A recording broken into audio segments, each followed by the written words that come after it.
Assalamualaikum warahmatullahi wabarakatuh.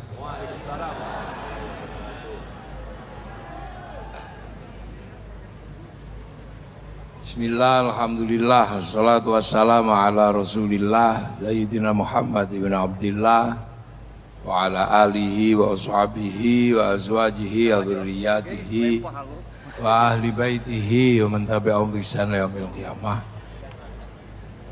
Para alim, para ulama, para kiai yang saya hormati, keluarga besar Bung Karno yang saya hormati, para pejabat yang hadir yang saya hormati, seluruhnya semuanya, para hadirin wal hadirat yang berbahagia.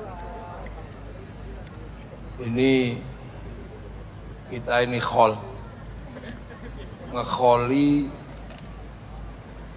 nek cara wong Jawa niki danyange Indonesia. Lah ya. Danyang ngene to.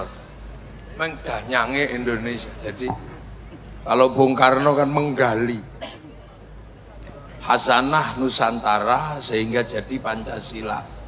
Nah, khol itu tak galikan dikit, mundur ya. Mundur tak geduk no. Ya, Eri. Tak geduk no, tak galikan ke belakang. Jadi Bung Karno itu kalau dalam bahasa orang Blitar ini danyang. Danyang Indonesia. Jadi orang dulu. Kalau bahasa modernnya ya founding fathers, pendiri bangsa. Itu lek Jawane iki danyang. Cuma nek danyang itu biasanya kelas kampung. Kelas desa, pendiri desa. Itu danyang. Karena apa? Kita ini jadi khol kayak begini. Ini khol ini. Ini khol ini biasanya kan tradisi kaum muslimin. Ini khol itu tradisi kaum muslim. Tapi akar bangsanya ada. Makanya khol itu rame terus di mana-mana. Karena akar kebangsaan kita punya tradisi hormat leluhur. Jadi kita ini punya tradisi hormat leluhur. Cuman kalau menyebut leluhurnya itu danghyang. Kita itu menyebut leluhur itu danghyang. Makanya kalau diambil belakangnya tok, itu namanya eyang. Nah kalau lurus danyang. Abdurrahman kalau belakangnya tok Rohman. Kalau lurus Durakeman. Abdur Rosid kalau belakangnya tok Rosid. Kalau lurus Durasid. Loh, makanya danyang. Nah danyang itu orang tua dulu. Jadi dia bukan hantu. Orang tua yang punya pengaruh karena mendirikan sebuah kampung. Nah, orang danyang ini kalau orang Eropa menyebutnya grandma, grandpa. Kalau orang Cina oma, opa. Kalau orang Arab syaikhun suyuh. Kalau orang Indonesia terutama di Jawa dulu nenek moyangnya Bung Karno menyebutnya danghyang. Makanya orang Jawa di sini menyebut danyang. Nah, danyang ini bukan hantu, mohon maaf. Ini gara-gara males belajar itu. Dikit-dikit hantu. Terus setelah itu beranak pinak ini danghyang ini. Beranak pinak itu ditanyain. Ada apa-apa cucunya itu nanya. Yang kalau mau nanam jagung kapan? Mau nanam padi kapan? Karena dulu nggak ada Google, jadi nggak ada googling, nggak bisa, makanya nanya lah. Ketika nanya dijawab. Setiap jawaban dari danghyang ini harus diestoke.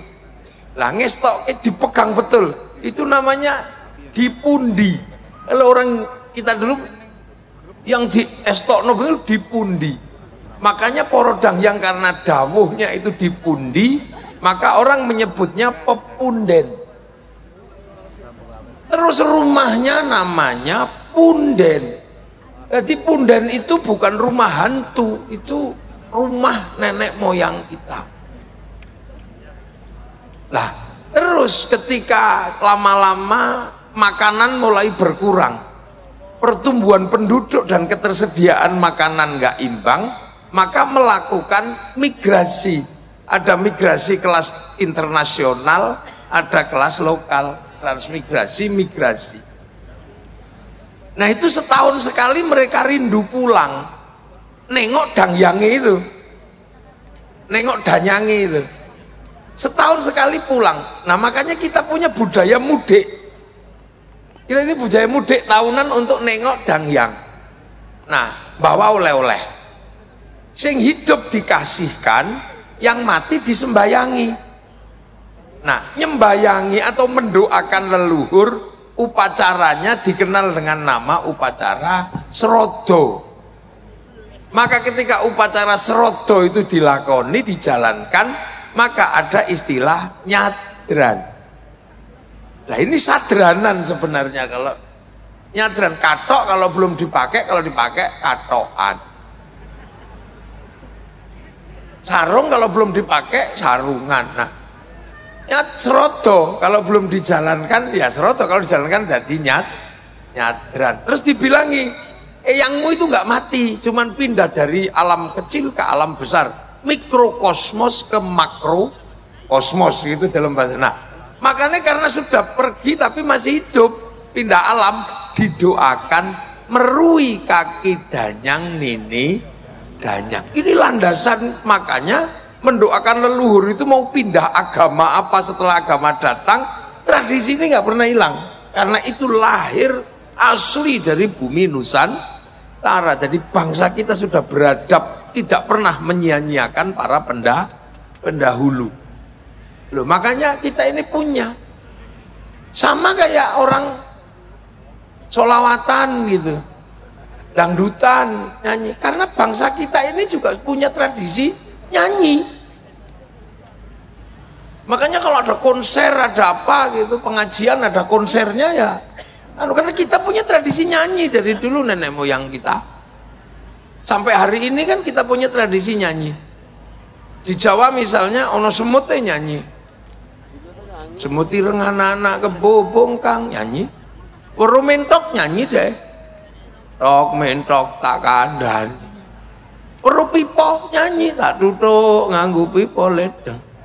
Loh, sampai bojone minggat itu nyanyi kok, lang Bali Sri nyanyi. Loh, bahkan silet itu dinyanyikan kalau orang Jawa. Demok silet ku dikenai. Loh, artinya makanya kita juga punya alat musik. Makanya kalau sesuatu dinyanyikan kita itu seneng. Makanya musik rap itu gak laku karena gak ada lagunya. Pagi hari saya makan, sore hari ke hall, tengah malam tidur, pagi hari hormat pendeta. Ya gak laku, gak ada lagunya. Makanya kita juga punya alat musik. Makanya sekarang kalau ada dangdutan, ada konser ya rampung, kita juga punya alat musik.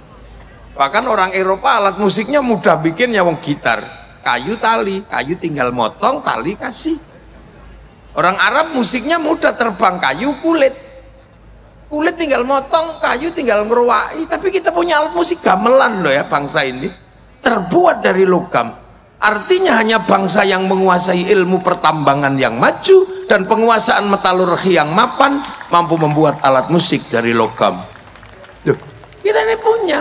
Loh, makanya tradisi ini kita punya. Ini belum yang lain. Ini tak buka semua sampai subuh nggak rampung. Mungkin nanti kita buka di hall berikutnya. Duh, kan ini terus ini mesti kita tahu. Kita punya akar. Nah, terus terkait dari danyang tadi yang serodo nyadran. Terus Islam kan datang ini ke Nusantara. Ini Islam datang ke sini mengajarkan hal yang sama. Kamu jangan lupakan para pendahulu. Ya, kamu jangan lupakan para pendahulu, sebut dan doakan. Walladzina ja'u min ba'dihim yaquluna rabbana ighfir lana wa li ikhwanina alladzina sabaquna bil iman. Kamu jangan lupa bahwa orang-orang yang dulu bawa iman kamu doakan. Loh, makanya danyangnya Rasulullah. Loh, Rasulullah itu yang dua danyang, salah no. Rasulullah itu punya danyang di Mekah sana. Yang buka hutan Mekah itu siapa? Nabi Ibrahim. Nabi Ibrahim itu yang buka hutan Mekah tadi, dari gak ada apa-apa ditempatkan anak cucunya. Rabbana inni askantu min dzurriyyati biwadin ghairi dzi zar'in 'inda baitikal muharram. Ketika berdoa kakinya ada tapak kakinya. Itu diabadikan sampai hari ini, enggak dihilangkan. Terus berdoa lah, ini Nabi Ibrahim berdoa, Rabbi ja'al hadza baladan aminan. Ya Allah, jadikanlah negeri ini negeri yang aman. Maka sampai hari ini kita umatnya Rasul diajarkan jangan lupa Nabi Ibrahim. Makanya setelah Allahumma sholli ala sayyidina Muhammad, kita mesti nyebut kama shollaita ala sayyidina Ibrahim wa ala ali sayyidina Ibrahim fil alamina innaka hamidum majid. Ini wa ala ali Ibrahim nggak pernah, dan yang itu disebut. Nah makanya kita ini mencoba meniru bahwa kita punya pendiri bangsa, punya founding fathers, Bung Karno. Tapi sejarahnya bisa ditafsirkan oleh banyak. Makanya kalau kemudian wali kota dan keluarga besar mau bikin hall secara terbuka, ini pas. Karena apa? Pendiri Indonesia tidak boleh dilupakan. Founding fathers Indonesia jangan sampai dilupakan. Jangan sampai anak-anak kita ini nggak ngerti. Jangan sampai. Nah, cuman kalau Islam kan tidak, Nabi belum disebut. Makanya kita diajarkan ziarah kubur. Terus di kuburan kita disuruh mendoakan kan gitu. Makanya ada tahlil, ada yasin, dan diyakinkan orang mati itu nggak mati, masih hidup. La taqulu liman yuqtalu fi sabilillahi amwat bal ahyaun. Masih hidup. Orang-orang meninggal itu masih hidup. Makanya harus kita peringati orang-orang meninggal ini di kuburannya, karena kalau enggak nanti makamnya ganti, namanya berubah, kita ini bisa repot. Harus dijelasin. Terus diajarkan karena masih hidup, diajarkan apa? Ila hadrati ila ruhi. Terus Islam mengajarkan orang mati bawakan makanan yang banyak. Makanya Pak Iben menyiapkan makanan banyak, 5.000 tumpeng. Tapi jangan dibawa ke kuburan Bung Karno, kita makan sendiri biar jadi sodakoh. Makanya kemudian muncul istilah sodakoh untuk memberikan apa? Kiriman kepada orang yang sudah meninggal, sehingga serodo nyadran klebon kemasukan istilah sodakoh. Maka kemudian ada istilah sedekahan. Sedekah dijalankan jadi sedekahan. Berhubung sing meninggal wis di dalam bumi, maka kemudian juga ada istilah sedekah bumi. Begitu ada makan kiainya pasti doanya Allahumma barik lana, Allahumma barik lana, Allahumma barik lana. Lah kok tiba-tiba setiap ada makanan kiainya datang doanya Allahumma barik lana. Maka kemudian karena burak-barik akhirnya makanan datang, ada yang menyebut barian, ada yang menyebut baritan. Ini menyebut barian, ada yang menyebut baritan. Nah, makanya kita alhamdulillah kita juga diajarkan jangan melupakan sejarah masa lalu. Intinya khol itu apa? Jas merah, kata Bung Karno. Jangan sekali-sekali sampean melupakan sejarah. Tapi intinya orang yang sudah meninggal kita doakan, kita sedekahi. Tadi sudah didoakan, disedekahi. Baru setelah itu kita bicara manakib atau sejarah orang yang meninggal. Tadi sekilas disampaikan sejarahnya Bung Karno. Tapi Bung Karno ini kelasnya kelas nasional, bahkan kelas internasional. Bung Karno ini bukan kelas lokal, beliau kelas internasional. Makanya sampai coba jalan ke Maroko sana, itu ada jalan Soekarno. Di Kuba ada, di daerah perang, daerah Peshawar sana ada nama Bung Karno. Bahkan sampean kalau mengaku Indonesia gitu ziarah ke makam Imam Bukhari, orang tahu tahu, oh ya Indonesia, Soekarno, jalan. Bahkan sampai di Mekah ada pohon Soekarno. Jadi Bung Karno ini kelasnya kelas internasional. Karena apa? Karena nation state yang beliau bangun berjejer dengan nation state negara lain. Karena Bung Karno yang pertama berbicara bagaimana membangun bangsa. Ini gimana cara membangun bangsa? Karena bangsa kita ini kan sudah bangsa yang sudah utuh, sudah kuat. Sebagai nation kita ini sudah jalan sebagai bangsa. Kita mengenal bangsa Singasari, kita mengenal bangsa Majapahit. Bahkan bangsa kita bukan bangsa yang main-main. Makanya Bung Karno tidak pernah melepaskan bagaimana menggali masa lalu. Karena kita punya kekuatan untuk bikin bangsa dan negara. Berbicara tentang strategi politik, kita punya kitab Negara Kertagama. Kita punya pelajaran bagaimana membangun Majapahit yang beraneka suku, beraneka ragam. Kita bisa baca dari situ. Jadi kita mungkin sebelum kita baca bagaimana masa lalu Cina, masa lalu Afrika, kita sudah punya masa lalu. Kita punya negara. Tahun 300 kita punya negara namanya Kutai Kartanegara. Tahun 500 kita punya kerajaan Kanjuruhan di Malang, sekitaran Blitar. Tahun 500 dikit kita punya kerajaan Kalingga dengan Ratu Sima. Di Palembang abad ke-7 sudah ada Sriwijaya. Jadi kita komplit. Ketika Rasulullah lahir tahun 571, kita sudah punya negara. Bahkan ketika dunia luluh lantak oleh Mongolia tahun 1250, sehingga Arab jatuh ke Mongolia, Cina jatuh ke Mongolia, Eropa jatuh ke Mongolia, maka ketika Mongolia mengarahkan armada multinasionalnya ke Nusantara, apa kita takut sama mereka? Enggak. Apa yang terjadi?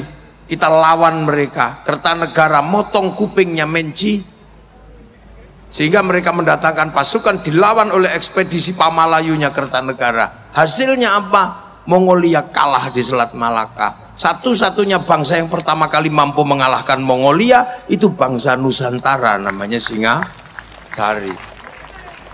Jadi makanya jangan heran ketika Belanda kok ngajak perang, rampung. Salahnya Belanda itu ngajak perang. Salahnya penjajah itu ngajak perang. Lupa bahwa bangsa ini jago perang. Coba kalau Belanda itu tetap stabil dengan perdagangan, mungkin kita nggak akan merdeka. Belanda itu strategi tetap dengan gaya VOC gitu ya, terus misalnya dagang ya rugi-rugi dikit atau badi-badi dikit, mungkin kita juga masih dengan politik divide et impera. Tapi begitu dia ngajak kelahi, dia lupa bangsa ini dari dulu tukang kelahi. Makanya jangan sekali-sekali kita ngajak kelahi orang Indonesia, habis sampean. Lah ya kan, FPI begitu ngajak kelahi, habis sama bangsa Indonesia. Tadinya aman-aman saja karena nggak ngajak kelahi, maka bangsa ini jangan diajak kelahi. Karena begitu sekutu ngajak kelahi di Surabaya, apa bangsa ini takut? Enggak. Dan sebagai catatan, satu-satunya bangsa yang merdeka karena perang dengan penjajahnya hanya Indonesia. Jadi salahnya Belanda aja ngajak gelut. Makanya kalau di Indonesia ada orang kok dikit gitu, ya mesti kalah wong kene iki tukang gelut cilik-cilik. Ya ta. Surabaya kalah cacak menang cacak. Duh iya. Makanya kita ini jangan diajak kelahi. Jadi di Indonesia itu jangan ngajak kelahi lah. Karena kalau ngajak kelahi nggak ada yang lebih kuat. Salahnya Belanda itu ngajak kelahi, maka dilawan di Surabaya. Sekutunya diprovokasi ngajak perang. Nah, situasi-situasi yang seperti ini kemudian dirangkum oleh Bung Karno. Sejarah masa lalunya seperti apa, bagaimana penghuninya seperti apa, ini terus dunianya seperti apa. Mungkin suatu saat mesti harus ada, kita baca di bawah bendera revolusi. Itu tulisannya Bung Karno yang luar biasa, yang luar dirangkum semua. Nggak ada satupun yang nggak dirangkum oleh Bung Karno. Mulai dari gerakan musik ya dirangkum di situ. Musik ngakek-ngok aja dipikir sama Bung Karno. Iya kan? Kemudian Islam Sontoloyo sudah dipikir sama Bung Karno. Jadi Bung Karno, Elvis Presley udah dipikir, Bung Karno mikir. Jadi Bung Karno ini kadang kalau kita baca ini orang memang tidak pernah mikirkan dirinya sendiri. Apa aja dipikir. Makanya ketika Bung Karno itu memikirkan sesuatu yang besar, ini Bung Karno menjadi traffic daripada nation state. Lalu lintas politik, lalu lintas ekonomi, lalu lintas agama bisa ditampung oleh Bung Karno. Kiai ngomong hanya ngomong agama, politisi hanya ngomong politik, budayawan hanya ngomong budaya. Tapi nation state butuh struktur yang paling mapan untuk menjadi traffic daripada pembicaraan seluruh anak bangsa. Dan itu ada pada Bung Karno. Itu bedanya. Makanya sampean kalau mau jadi orang sekelas Bung Karno harus bisa menjadi traffic semua kepentingan. Kalau kemudian lalu lintas yang bisa lewat di kamu cuman orang yang seneng artis tok, ya kamu nggak akan ketemu dengan orang yang seneng patung. Orang yang seneng patung nggak akan lewat kamu karena kamu nggak suka patung. Orang yang seneng musik nggak akan lewat kamu karena. Nah, Bung Karno ini bisa menjadi traffic dari semua kepentingan bangsa. Walaupun beliau lahir dari politik etis, di mana Belanda memberikan hak pada pribumi untuk sekolah. Nah ini Bung Karno. Jadi ditinjau semua sama Bung Karno. Sejarahnya seperti apa gitu. Nah itu butuh. Nah untuk kebutuhan itu makanya kita bisa melihat Bung Karno berani mengambil sikap. Dan monggo Bu Sukmawati monggo.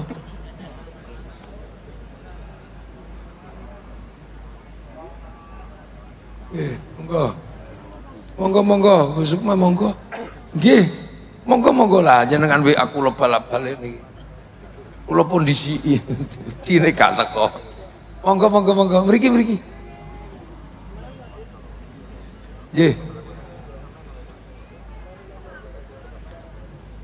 Nggih, monggo. Monggo lenggah.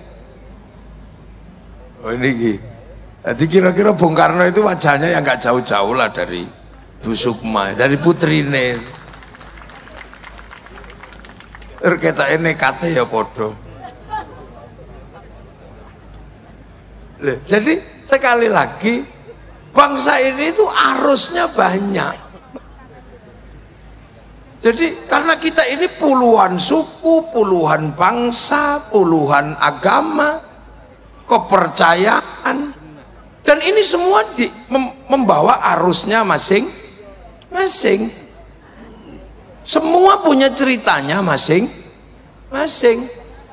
Semua punya ceritanya. Nah, yang mampu merangkum itu, nah itulah Bung Karno. Itu kekuatan Bung Karno sebenarnya adalah menjadi trafficnya semua orang yang pengen bangun bangsa Indonesia dari ketertindasan imperialisme dan kolonialisme di waktu itu. Itu kekuatan Bung Karno. Jadi Bung Karno bisa ngomong apa saja. Itu nggak mudah orang punya kemampuan untuk bisa ngomong apa saja. Dia bisa. Dan itu kita bisa baca di bawah bendera revolusi. Sampean juga sama.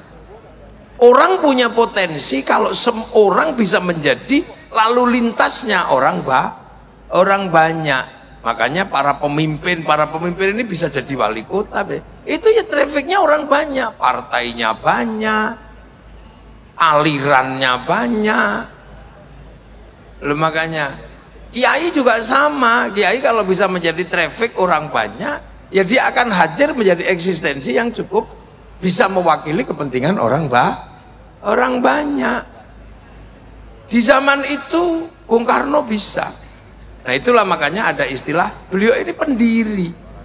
Makanya orang nggak komplain ketika Bung Karno yang akan baca proklamasi. Orang nggak mungkin, karena merasa semua terwakili. Semua merasa diwakili oleh Bung Karno.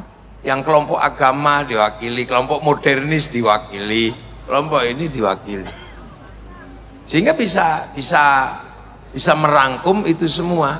Nah, rangkuman itu kemudian kita bisa lihat yang paling kita pahami rangkuman dari apa yang terjadi traffic, itulah yang kemudian kita kenal dengan Pancasila. Itu rangkuman Bung Karno. Bahwa di Indonesia orang tidak mungkin menjauhkan diri dari Tuhan. Apapun Tuhannya, apapun kepercayaannya, orang Indonesia nggak mungkin tidak bertuhan. Dan sejarah bangsa ini tidak pernah melepaskan dan meletakkan Tuhan menjadi kelas 2, Tuhan menjadi kelas 1. Semenjak zaman lahir agama kepercayaan, yang namanya kapitayan itu Tuhan sudah tertinggi. Tan keno kinoyo ngopo. Kedatangan Hindu, Tuhan juga tetap tertinggi. Makanya kasta yang ngomongin Tuhan itu kasta tinggi, namanya Brahmana. Dia bukan kasta kelas 2, dia kasta kelas 1. Tuhan tetap yang tertinggi. Loh, makanya ketika merangkum ini semua, jangan pernah sekali-sekali orang Indonesia melupakan landasan Tuhan. Makanya nomor 1 itu ketuhanan.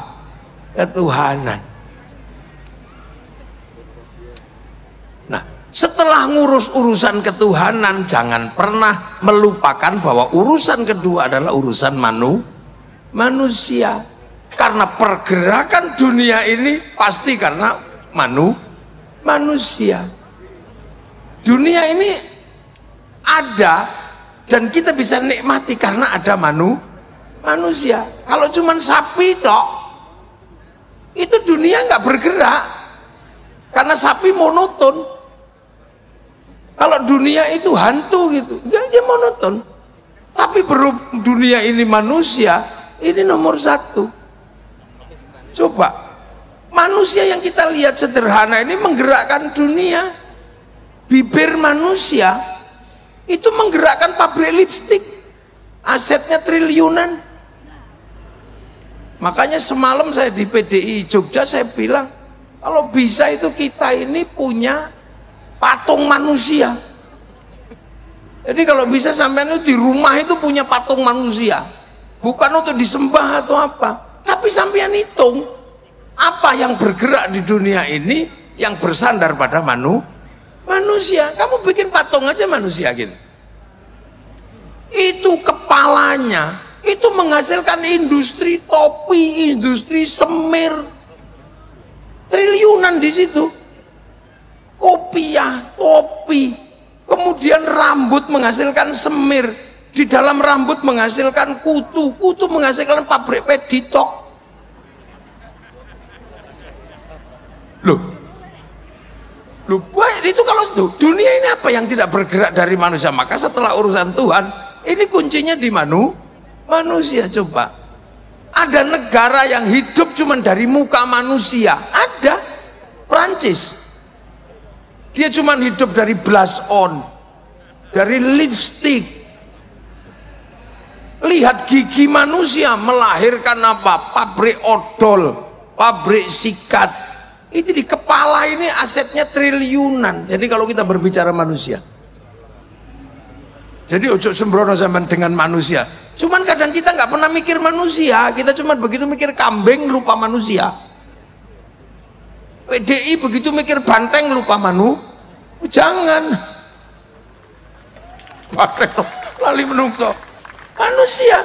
Ya iya, mata ini melahirkan industri kocok moto triliunan asetnya, sampai apa itu yang namanya hidup ini mah itu orang bisa hidup, ibu-ibu ini bisa hidup itu karena apa? Alis ini, ya Allah, triliunan. Jari ini menghasilkan industri kuku, ini potong kuku, manikur, pedikur. Loh, ini bergerak. Makanya setelah Tuhan menciptakan dunia ini, kamu lihat manusia dulu, manusia jangan sembrono. Mau nindas, mau ditindas, mau perang, mau apa, kuncinya ada di manusia. Nggak ada perang sapi, nggak ada. Sapi bisa bertarung karena dinaiki manusia. Kuda berkelahi karena dinaiki manusia. Coba, ada negara-negara manusia yang bisa hidup. Lihat manusia ambekan, bikin industri oksigen. Yang kemarin ketika COVID, betapa mahalnya oksigen, yang orang Blitar nggak pernah kepikiran. Baru kepikiran oksigen itu cuman kalau ada entutnya baru kepikiran cari oksigen. Bayangin, dunia ini bergerak ini di manusia. Turun ke bawah dikit, gitu. Ada di pantat, menghasilkan industri kursi. Begitu berbicara yang keluar dari pantat, ada industri pempes. Triliunan itu asetnya. Loh, jangan dikira itu sederhana. Begitu nya nggak keluar, ada industri dulkola. Begitu keluarnya terlalu lancar, melahirkan industri pabrik obat mencret, diapet, terus stop loh, mau dio loh. Coba sampean naik dikit bagian depan, menghasilkan industri kondom. Coba loh, itu industri. Jadi dunia ini bergerak itu di situ. Makanya kemanusiaan ini tidak boleh sampean tinggalkan setelah urusan Tuhan. Dan setelah itu sampean harus mikir. Makanya para pemimpin kepala daerah ini harus punya patung. Pak Ibin, lu santri kula niku Ibin niku, kula sing ngomong niku mbiyen ning Jogja. Saiki dadi wali kota, ya wis top. Dadi muridku wis ono sing dadi wali kota. Top, makanya berapi-api. Demonstran nih. Jadi coba, apa yang tidak ada dari manusia? Coba. Ada syuting. Itu syuting. Itu kenapa? Karena manusia pengen gambarnya ada. Ada rokok karena manusia ngantuk. Coba, nggak ada satupun di dunia ini yang nggak berhubungan dengan manusia. Makanya manusia harus mendapatkan prioritas kedua setelah ketuhanan. Tapi ingat satu prinsip, manusia nggak bisa mandiri, manusia nggak bisa independen. Dia butuh dengan yang lain, butuh lingkungan, butuh manusia yang lain. Manusia nggak bisa hidup sendiri, sudah. Makanya konsep kehidupan begitu, manusia nggak bisa berdiri sendiri, dia butuh orang lain. Pengen cantik butuh orang Prancis. Kita minum di sini butuh Danon. Kita butuh macam-macam. Manusia nggak bisa hidup sendiri. Makanya ketika manusia nggak bisa hidup sendiri, sama Tuhan, kamu manusia hidupmu karena makan. Maka ketika kamu makan, jangan melupakan yang lain, bahwa di dalam makananmu ada intervensi, ada keterlibatan orang lain. Makanya manusia yang paling nyata hidupnya karena makan, maka makan mengingatkan kita bahwa makan tidak independen. Maka doanya Allahumma barik lana. Kenapa bukan barikli? Kenapa berkahilah kami dalam makanan? Karena makan kita melibatkan orang yang kadang kita nggak tahu tempatnya di mana, sukunya apa, agamanya apa. Kita makan nasi. Begitu kita makan nasi, pasti di situ melibatkan sawah karena sapi ditanam padi itu. Begitu sawah melibatkan negara, melibatkan menteri ATR, melibatkan BPN, karena kalau enggak sawah pasti perang. Setelah padi itu ditanam, kita melibatkan pabrik pupuk. Entah di mana pabriknya kita nggak tahu. Kita nggak tahu pabriknya di mana. Siapa yang bikin insinyurnya? Begitu kita panen, kita melibatkan mesin pemanen. Begitu kita masak nasi, kita melibatkan pabrik kompor. Kita melibatkan pabrik LPG. Kita melibatkan pabrik apa? Rice cooker. Itu dunianya di mana kita nggak tahu. Jadi makan itu transnasional. Dan sembrono. Begitu nasi itu ada di piring, kita melibatkan pabrik piring. Begitu kita makan ada bumbunya. Yang nanam bumbu di mana kita nggak tahu. Yang nanam bawang di mana, yang nanam merica di mana. Begitu kita makan enak, bumbunya karena dikasih garam. Yang bikin garam kampungnya Pak Said Abdullah ini, Madura. Dan kita kadang curiga sama orang Madura ketika bikin garam. Kita curiga, jangan-jangan ditambah garamnya itu kencing dia. Makanya orang Jawa curiga, karena takut dikencingi, maka produknya dikasih nama uyah, karena khawatir pas bikin nguyuh.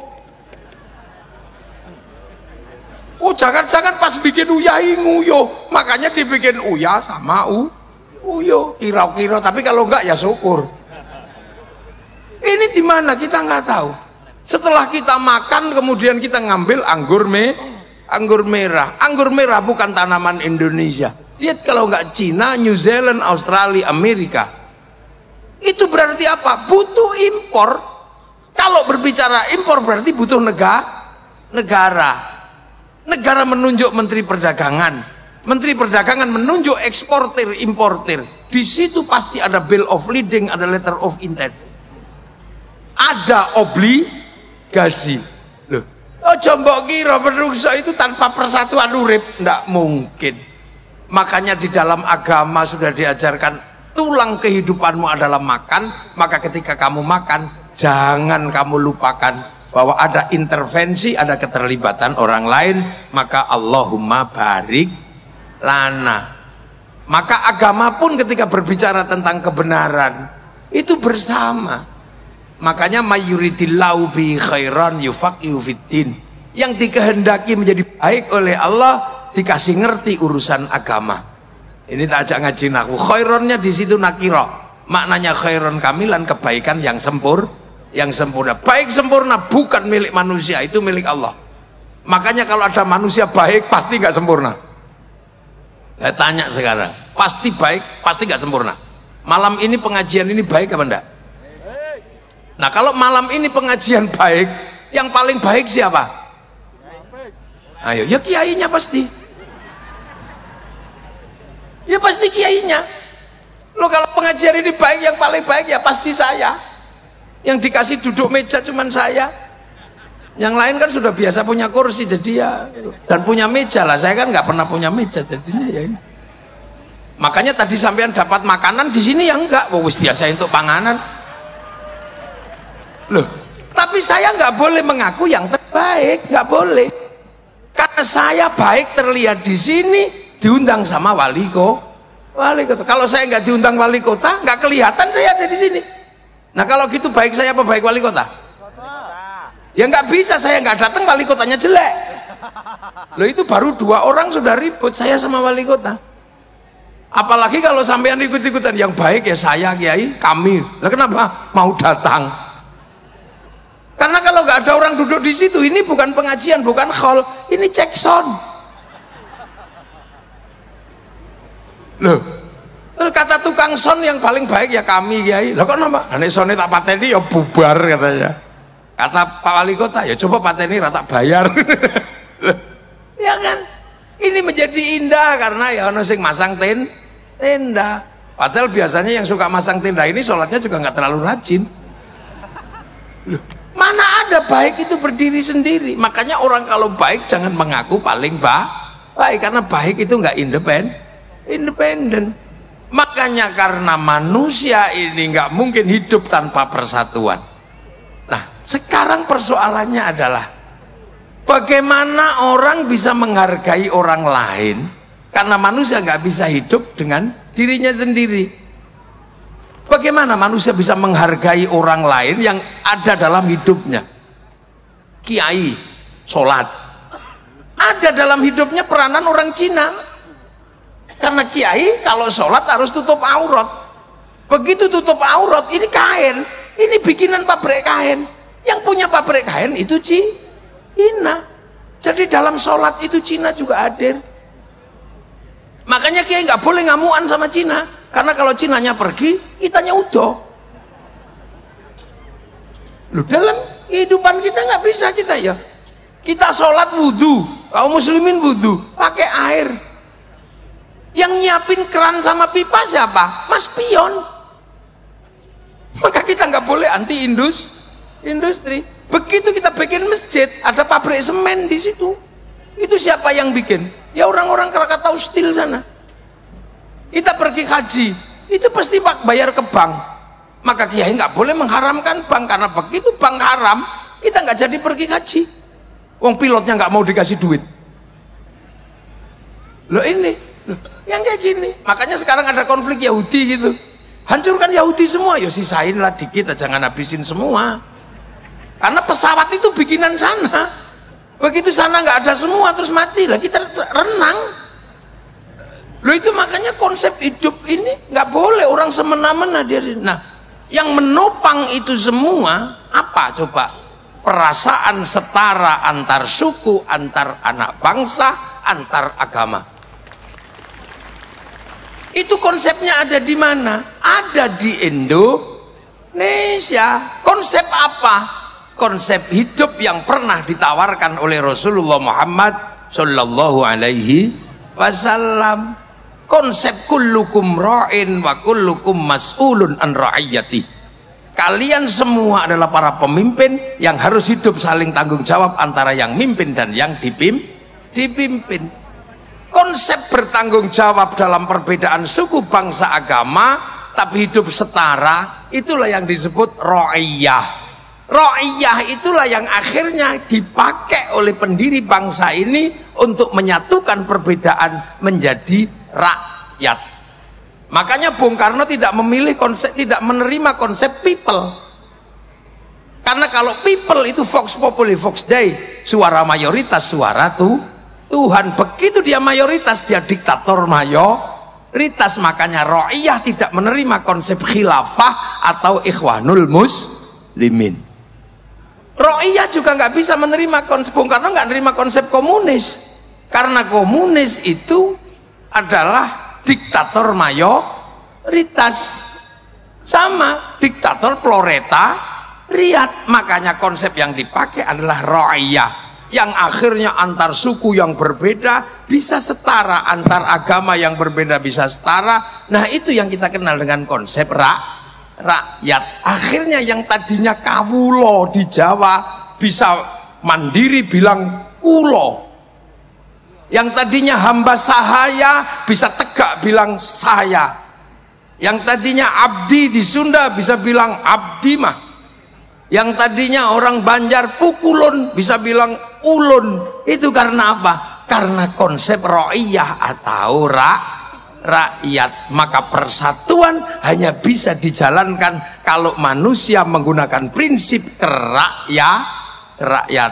Dan satu-satunya muslim terbesar dunia yang bisa mempraktekkan menggunakan konsep ra'iyah hanya muslim Indonesia. Terus mbok arani Bung Karno yu ra santri ngono kira-kira. Bisa menerapkan konsep itu. Saudi kembali menjadi kerajaan. Beberapa negara di Timur Tengah komunis. Kita menggunakan idiom yang asli. Makanya ra'iyah itu kalau ngumpul namanya musyarakah. Apa musyarakah? Yang tadi saling bersekutu, saling melengkapi. Cina melengkapi, Jepang melengkapi, orangnya nggak datang, Sonnya datang. Orang Korea nggak datang, Samsungnya datang. Ya datang semua ini loh. Nah itu musyarakah yang kita jadikan istilah lokal masyarakat. Makanya musyarakah ini indah dan itu di Indonesia terjadi. Nah, musyarakah ini kalau mau mengambil keputusan musyawarah wasawirhum fil amri, bermusyawarahlah dalam berbagai urusan kamu. Makanya konsep musyawarah ini kemudian terlembagakan, majelis permusyawaratan rakyat, dewan perwakilan rakyat. Idiomnya masih idiom yang sama. Maka kemudian majelis dan dewan ini membentuk lembaga mewakili musyawarah, membentuk panitia lah. Panitia ini kita bisa lihat sudah tidak lagi berbicara kamu sukunya apa, pengen kepala desa daftar, pengen jadi bupati daftar, pengen jadi DPR daftar, semuanya punya hak yang sama, nggak pernah dibedakan kamu turunan siapa, kamu siapa. Setelah daftar, karena ini demokrasi prosedural, cari teman sebanyak-banyaknya. Kalau nggak bisa cari teman sebanyak-banyaknya, beli. Nek ndek duwe ngono lho, ya piye meneh. Lha itu konsep musyawarah. Makanya nah, yang nata dulu yang digali oleh Bung Karno ini kerjaan siapa? Kerjaan para wali. Nah, kenapa di Indonesia Anda mengenal wali? Karena dulu Indonesia itu Hindu, kasta tertinggi Brahmana. Makanya yang bisa imbang berbicara dengan Brahmana para wali. Saudagar nggak bisa ngomong agama di Nusantara karena saudagar itu kastanya Sudra. Ini wali. Makanya akhirnya penataan ini oleh Bung Karno dilembagakan menjadi wilayah. Al-wali al-wilayah. Jadinya apa? Konsep ra'iyah musyarakah musyawarah menjadi wilayah yang disebut NKRI, Negara Kesatuan Republik Indonesia. Hasilnya apa? Arab satu bangsa pecah puluhan negara, Cina satu bangsa pecah puluhan negara, Afrika satu bangsa pecah puluhan negara. Kita puluhan suku bangsa agama mampu bersatu dalam satu negara kesatuan Republik Indonesia. Makanya ini kerakyatan menjadi landasan. Terus yang mimpin siapa? Harus orang yang jernih, hatinya penuh nilai ketuhanan. Hati yang penuh ketuhanan nilainya disebut hati yang penuh hikmah. Maka kerakyatan aja bisa dipimpin oleh hikmah. Ini bahasa-bahasa padat yang luar biasa, yang saya nggak yakin orang sekarang bisa menggali bahasa yang padat itu. Oleh hikmah, kebijaksanaan. Ingat, kebijaksanaan. Karena apa? Tempat orang di mana-mana. Kalau misalnya presiden Indonesia asalnya dari Jakarta, kok yang diurusi Jakarta kok. Jadi Bupati Blitar itu asalnya dari Kecamatan Pelingi, kok yang diurusi Pelingi tok. Itu bukan bijaksana, itu bijak sini. Loh, makanya kebijaksanaan bukan kebijaksinian. Butuh permusyawaratan dengan konsep perwakilan, akan tercipta keadilan sosial bagi seluruh rakyat Indonesia. Loh, ini nggak ada lagi yang cerita sekarang, nggak ada lagi bahwa ini butuh darah dulu. Untuk tegaknya NKRI itu butuh darah. Jangankan NKRI, mendirikan bendera itu mati dulu orang. Yang sekarang harganya 15.000 mungkin, itu dulu mati teman. Karena ini negara, karena berhadapan dengan negara yang lain. Di Jogja takut biar gak ditembak itu kalau mendirikan merah putih, taruh dalam rumah. Belanda curiga, tiangnya dikasih tebu. Masih curiga tiangnya dikasih kelapa, masih curiga tiangnya dikasih pisang, masih curiga tiangnya dikasih kelapa padi, masih curiga bawa tumpeng. Begitu tumpengnya habis, padi mengering, pisang rontok, kelapa rontok, padi rontok, yang tersisa apa? Tinggal merah putih di dada kami anak-anak Indonesia. Begitu masuk Surabaya, masalah merah putih biru, Surabaya gak kena di kalah cacak menang Cacat. Begitu merah putih biru disobek, hasilnya apa? Berapa ribu yang mati berkalang tanah itu demi berkibarnya merah putih. Sekarang merah putih udah nggak minta nyawa, cuma minta gini dok. Iku ono sing alasan musyrik, ono sing alasan bid'ah. Kayaknya orang itu di zaman perang kakek buyutnya mata-matanya Belanda itu. Jadi menjadi bangsa itu nggak kok terus kemudian idiom slogan dia diperjuangkan. Makanya ketika menjadi Indonesia ini ada yang berkalang tanah yang disebut pahlawan, ada yang disebut pejuang, veteran, itu semua bergerak kan gitu, itu semua bergerak dan itu dialami langsung. Bung Karno di penjara, dari penjara ke penjara, dari suka miskin. Padahal Bung Karno itu kalau mau hidup enak gampang, wong orang pinter zaman segitu. Iya, orang pinter zaman segitu kan nggak terlalu susah, ikut Belanda aja udah beres, jadi komprador. Tapi beliau memilih jalan perjuangan yang pasti terjal, ditopang oleh beberapa kekuatan. Ayo, trafik yang berbeda-beda memerdekakan bangsa pakai Pancasila. Nah ini nggak ada yang cerita sekarang. Amerika itu konsen dengan cerita seperti ini agar bangsanya tetap dikenang sebagai masa lalu oleh anak-anak masa depan. Kita bisa lihat betapa mereka konsen di film Hollywood, mulai dari Wild Wild West sampai The Last of the Mohican. Dia ceritakan, bayangkan, diganggu sama Vietnam, dia bikin Rambo 1 sampai 6. Bangsanya diganggu secara spiritual oleh Cina, dia bikin American Shaolin, American Kungfu. Diganggu sama Jepang, dia bikin American Samurai, American Ninja. Bahkan samurai terakhir dari Amerika namanya Tom Cruise dalam film The Last Samurai. Loh, mereka jelaskan gagal dengan apa? Saddam Hussein, Hot Shot 1, 2. Gagal dengan terorisme, bikin 12 strong. Ini tercatat, mereka ceritakan semua. Cina, mana dia berhenti menceritakan ular putih sampai ular hijau,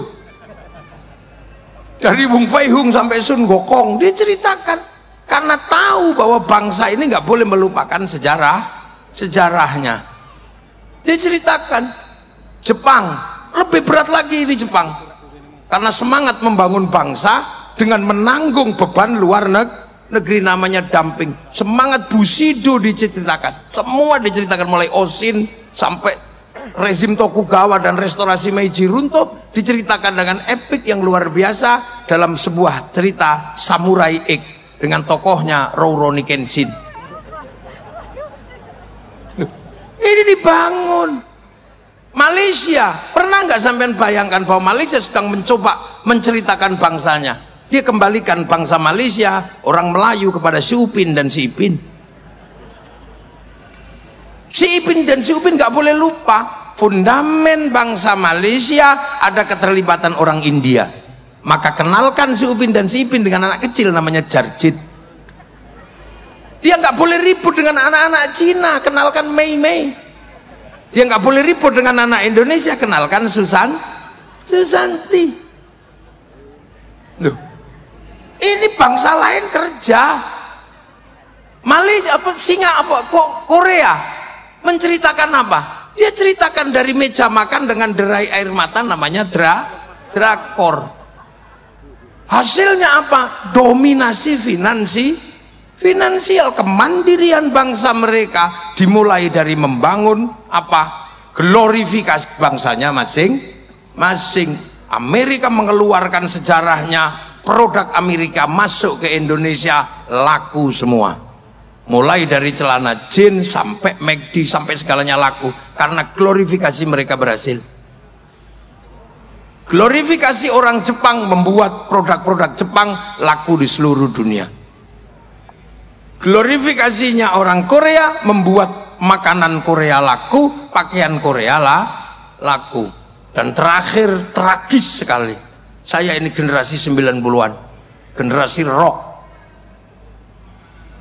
Iya, generasi rock, generasi saya itu. Musik rock yang dulu melegenda bahkan mampu menjebol perang dingin antara Amerika sama Rusia, itu namanya Metallica. Dia konser di Moskow di lapangan merah, pengunjungnya 6 juta. Semua menganalisa nggak mungkin bisa dikalahkan, bahkan Woodstock juga nggak akan bisa mengalahkan, karena konser itu menjebol perang dingin. Itu sejarah yang nggak mungkin bisa dilupakan dalam situasi luring. Begitu ada COVID, diajar sama BTS. Sekali konser yang nonton 100 juta orang lebih, seminggu 4 kali, 1 tahun saya hitung pemasukan dari BTS yang ceng itu, 1 tahun pemasukan ke Korea 2.500 triliun. Kalah korupsinya Wilmar yang cuma 11. Loh, ini duit semua sampean, jangan dikira. Loh gitu. Makanya waktu itu Bung Karno begitu jadi bangsa, apa yang beliau pikirkan? Berdikari, mari kita berdiri di kaki sendiri. Tapi tantangan terbesar Bung Karno adalah Hitler yang jatuh, 45 mati, 48 Jerman jatuh. Apa yang terjadi? Pisah antara Soviet sama Amerika. Bung Karno dipaksa, you mau ikut Soviet apa ikut Amerika? Enggak, non-blok. Maka kemudian bikin Asia, Afrika, macam-macam. Dan enak ketika bikin non-blok, karena apa? Intelektualnya nasionalis. Balai Pustaka sebagai pusat pengetahuan ditanya, kita mau berkiblat kemana kalau kita non-blok? Apakah kita akan menduplikasi Eropa? Enggak. Ada novel berjudul Salah Asuhan. Apakah kita akan menduplikasi model Arab? Enggak. Di bawah lindungan Ka'bah. Apakah kita akan menduplikasi Belanda? Oh jangan, tenggelamnya kapal Van der Wijk. Apakah kita akan bangun murni Indonesia? Siti Nurbaya jawaban. Tapi Bung Karno bertahan di situ juga nggak mudah. Karena apa? Gelombang industri dunia bergerak menyasar seluruh masyarakat dunia. Akhirnya kemudian hanya bertahan dari 45 mendekati 65. Kemudian bangsa ini ada yang nyelip, membawa apa? Membawa sesuatu dari luar yang akhirnya kita harus apa? Membuka diri karena perubahan yang ada di luar. Masuklah kapitalisme model baru namanya developmentalism. Nah akhirnya ya sudah, Bung Karno terjatuh. Nah dengan berbagai epiknya, ada dinamika PKI, ada dinamika apa. Ini sebenarnya adalah perubahan yang harus ditanggung oleh Bung Karno yang mau bertahan dengan berdikari, karena tetap mempertahankan konsep marhen, punya sawah sendiri, dikelola sendiri, itu masih bisa. Tapi semakin lama orang hidup seperti itu nggak bisa, karena di sawah yang tadinya cuma butuh pawon dapur, butuh kayu, sekarang butuh kompor gas. Itu industri, sudah nggak bisa begitu. Kemudian beli kompor gas pakai WA, Bu kirim kompor gas. Begitu WA, yang terlibat adalah Mark Zuckerberg. Loh, iya kan? Mark Zuckerberg pakai cloud di sana. Begitu kita bilang, ya sudah pakai transportasi, semua sudah nggak bisa. Ini dunia baru, dunia digital. Makanya kita harus mempersiapkan diri menghadapi dunia digital. Ini harus kita hadapi. Ketahanan digital yang paling mungkin nanti saya pesan kepada bapak-bapak yang dari Jakarta. Ketahanan digital harus dimulai dari mana? Dari ketahanan kita memperjuangkan coding dan algoritma internasional kita. Kita punya huruf, tapi huruf nasional adalah huruf Latin, sehingga coding kita, algoritmanya adalah algoritma Latin. Cina nggak mau. Cina menggunakan algoritma sendiri, huruf sendiri, masuk dalam domain internasional, sehingga dia bisa lawan Amazon pakai Alibaba. Dia bisa lawan WhatsApp pakai WeChat, dia bisa lawan Facebook pakai QQ Runner. Kita nggak bisa punya ketahanan digital nanti. Itu Pak Ganjar, para petinggi-petinggi negara. Saya cuman usul aja, wong saya cuman bisanya nggak raja. Algoritmanya itu algoritma abjadun hawazun. Lah ya, ini negara. Nah, Bung Karno menghadapi problem di situ. Ya sudahlah, akhirnya bangsa ini terus bergerak. Dan sampai hari ini bangsa ini melewati fase yang sangat panjang. Dan nanti entah sampai kapan, karena orang juga harus berpikir ini Cina apa Amerika. Loh, Ini harus terjelaskan karena apa? Bangsa ini mempersiapkan bagaimana bisa produksi. Makanya kalau kiai sih sederhana, yang lain itu biar diurusi sama politisi-politisi dan orang pinter-pinter. Kiai mempertahankan keutuhan bangsa dan negara. Itu tugas kiai. Kita jaga. Makanya cara kiai menjaga NKRI itu sederhana. Yang penting rukun. Makanya kiai itu kalau apa-apa agama selalu menjadi landasan kerukunan. Kiai doa, ya biar rukun, doanya bareng bareng. Kiainya yang doa, santrinya amin, amin, amin, amin, amin gitu. Yang lain sudah nggak mau doa bareng-bareng, doa sendiri-sendiri gitu. Santri kiai nggak, karena santri kiai bagian dari perjuangan NKRI. Maka kalau doa tetap bareng-bareng. Begitu yang doa kok tambah banyak, diajak ke alun-alun Blitar, namanya istighosah. Akhirnya ro'iyah ngumpul, rakyat semuanya ngumpul. Yang ngaji datang untuk ngaji, yang jual bakso datang untuk jual bakso. Kerukunan terjaga, roda ekonomi berputar. Itulah yang bisa kita lakukan. Belum makanya kiai itu sholawat, ya nggak sendirian. Kalau sholawat bareng-bareng nggak bisa, kusuk mah. Saya lagunya Rhoma Irama. Lawat bareng-bareng, bendera laku, apa aja laku, sampai kemudian semuanya laku, roda ekonomi berputar, kerukunan terjaga. Peringatan Maulid Nabi, kita kumpul di mana? Kita keluarin uang, iuran, setiap bulan santri iuran, bikin kegiatan bersama yang sifatnya apa? Edukasi publik. Kerukunan terjaga, roda ekonomi berputar. Makanya santri-santri ini nggak punya uang. Pondok-pondok jelek-jelek, bikin WC aja angel. Makanya karena apa? Duitnya habis untuk merawat NKRI. Maka tugas partai-partai politik membantu. Tugas bupati bantu. Karena enak, dulu kiai mogok, polisi juga susah. Kalau kiai tiba-tiba mogok, nggak lagi merawat kebangsaan, sampai tadi bupati angel. Lu coba COVID itu kan ada kiai, wow judek sampean, melarang orang Jumatan. Untung ada kiai, tinggal ngomong aja, kiai Jumatan libur, yong libur besok ya, alhamdulillah. Coba yang larang polisi, ya dilawan. Terus tiba-tiba kiai disuruh ngomong COVID, kiai ngomong COVID. Nah, kiainya kan nggak ngerti COVID itu apa. Ya akhirnya kiai ya sesuai fakta gitu aja. Saudara-saudara, hari ini zaman digital, dosa manusia terbanyak ada pada dunia digital. Membuka pakai jempol bisa ngomong apa saja. Maka dosa ada pada jempol dan mulut. Maka Allah menurunkan corona, tangan harus pakai hand sanitizer, mulut harus pakai masker. Betul? Betul. Padahal kiai ini ngarang. Ini ruang, makanya terorisme begitu ngomong kiai ngomong teroris, semua kiai ngomong teroris. Ketika bangsa ini terancam, mana ada kiai menghentikan diri? Karena apa? Kiai ini penerus para wali, punya tugas untuk menjaga wilayah dan wilayah itu NKRI. Dan itu Bung Karno mampu merawat itu semua. Tinggal nanti ke depan bangsa ini mau seperti apa, tantangannya kayak apa, biar dipikir sama calon presiden Indonesia.